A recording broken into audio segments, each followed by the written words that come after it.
Hello, I'm Carlos Reyes. I'm gonna talk about Rivaroxaban or aspirin for extended treatment of venous thromboembolism.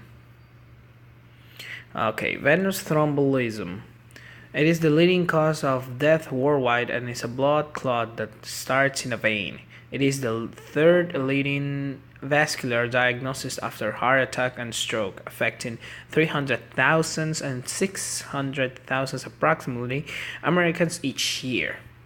Here we have a video, I'll show you then later, and the question. Although many patients with venous thromboembolism require extended treatment, it is uncertain whether it is better to use full of lower intensity anticoagulation therapy of aspirin.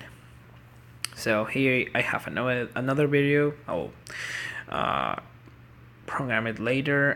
Here we have Rivaroxaban. It is a direct factor of XA inhibitor. It works by blocking the formation of blood clots. Here I have another video talking about blood clots, but we're gonna see that later. Here we have some pros. It is the pros and cons. Sorry, it is more effective than the aspirin. There was not an increase of bleeding rates and reduces the risk of the heart attack.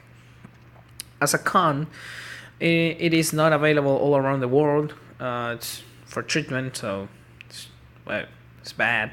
People usually rather take aspirin because it's cheaper, because it's true. Aspirin in a pharmacy or asking for a pharmaceutical, it costs 50 cents, maybe less. So it is cheaper. In Ecuador, here, clothing is one of the main cause of death in Ecuador, although you can find Rivaroxaban in drugstore. People tend to buy an aspirin which was higher risk of bleeding rates, which is not cool. Well, as a conclusion, among patients with venous thromboembolism, it is an equipoise for continuing anticoagulation. The risk of the recurrent event was significantly lower with Rivaroxaban, and at either a treatment dose of 20 milligrams or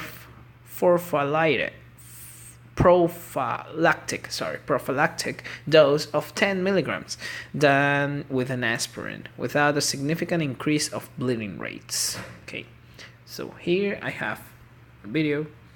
I'm gonna reproduce it. And okay, wait a second.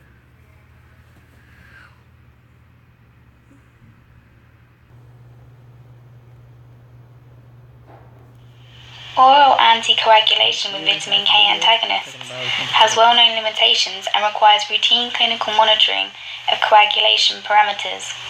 The new oral anticoagulants represent novel direct-acting inhibitors of the coagulation factors 2A thrombin or XA. The compound with the currently widest clinical approval for oral anticoagulation in the group of the XA inhibitors is the direct oral factor XA inhibitor, Rivaroxaban. Rivaroxaban was the first direct factor XA inhibitor with clinical approval for long-term oral anticoagulation in patients with non-valvular atrial fibrillation, and has since gained additional approval for the treatment and prevention of deep vein thrombosis and pulmonary embolism.